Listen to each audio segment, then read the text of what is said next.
Installing a security bezel.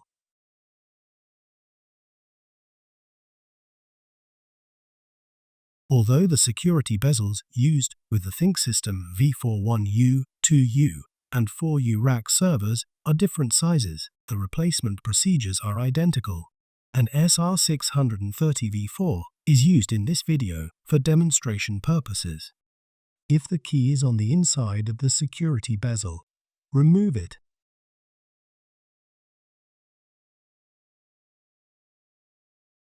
Insert the tab on the security bezel into the slot on the right rack latch. Press and hold the blue release latch. Push the security bezel inward until the left side clicks into place. Use the key to lock the security bezel.